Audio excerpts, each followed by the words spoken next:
Can conquer India with Bible.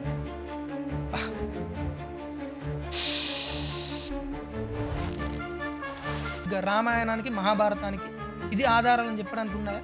చారిత్రకమైన ఆధారాలు మనకు కనపడుతున్నాయి. అవునా? ఓకే. ఇప్పుడు ద్వారం కనపడుతోంది కదండి, ఆ బెడ్ ద్వారం కనపడుతోంది. అవి తవ్వితే మనకి ఎక్స్కవేషన్స్, శ్రీకృష్ణుడు కాలం నాటి ఎక్స్కవేషన్స్ అవి కూడా మనకి లభించాయి. అట్లాగే సేతువు కనపడుతోంది. వైవస్వత మన్వంతరే కలియుగే ప్రథమోపాదే జంబూద్వీపే భరతవర్షే. ఇక్కడ భారతదేశంలో సివిలైజేషన్ కానీ నాగరికత కానీ లేకపోతే ఈ రాజపరంపర కానీ ఎప్పుడు మొదలైంది? 1,00,000 సంవత్సరాలు అంటారు. ఒకవేళ 1,00,000 సంవత్సరాల క్రితం ఋగ్వేదం పుడితే అంతకుముందు ఇంకా 10,000 సంవత్సరాల క్రితం ఇంకా కనీసం ఒక 20,000 సంవత్సరాల క్రితం సివిలైజేషన్ ఉండాలి. వెస్ట్ సైడ్కి పోతే క్రిస్టియానిటీ ఇట్లా ఆరిజిన్ అయింది సార్. క్రిస్టియానిటీ గురించి నేను బాగా అధ్యయనం చేశాను. 8 పుస్తకాలు రాశాను. దీన్ని క్రైస్తవాష్టకం అంటారు. బైబిల్ జీసస్ క్రైస్ట్ పుట్టి 2,000 సంవత్సరాలు అయితే 5,000 సంవత్సరాల క్రితం బైబిల్ ఎట్లా రాస్తారు? క్రిస్టియానిటీ నాకు తెలిసినంత వరకు బైబిల్లో కూడా వాళ్ళు స్టార్స్ గురించి చెప్పారు. ఓకే. చాలా రిఫరెన్సెస్ ఉన్నాయి. దురదృష్టవశాత్తు ఇవాళ పాస్టర్స్ మీకు తెలియదు. అయితే వీళ్ళకి ఏం తెలియదు సార్. ఇటీవల తమిళనాడులో ఒక చర్చ మొదలైంది. స్టాలిన్ అని ఒక చీఫ్ మినిస్టర్ ఉన్నాడు. ఆయన కొడుకు ఉదయనిధి అని ఉన్నాడు.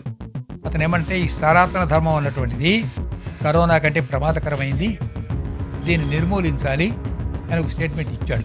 ఈ స్టేట్మెంట్ ఇచ్చింది అతను. ఇతని చేత ఈ స్టేట్మెంట్ ఇప్పించింది లెఫ్టిస్టులు.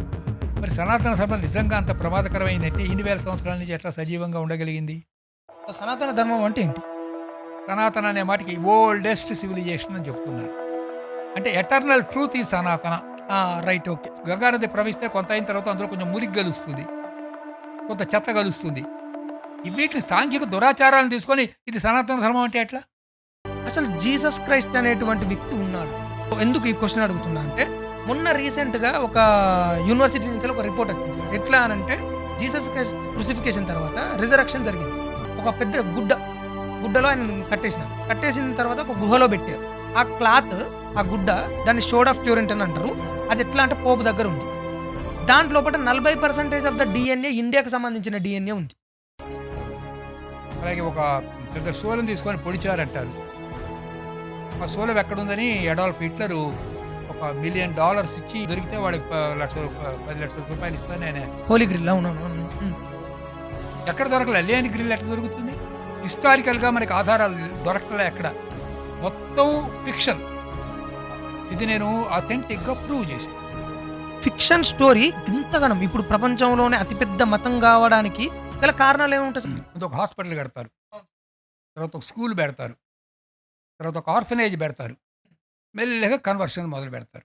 మదర్ తెరీసా ఎక్కడి నుంచి వచ్చింది? మరి ఆ కంట్రీ వదిలిపెట్టి ఇక్కడ దాకా ఎందుకు వచ్చింది? అక్కడ వాళ్ళ కంట్రీలో పేదవాళ్ళు లేరా? ఓకే.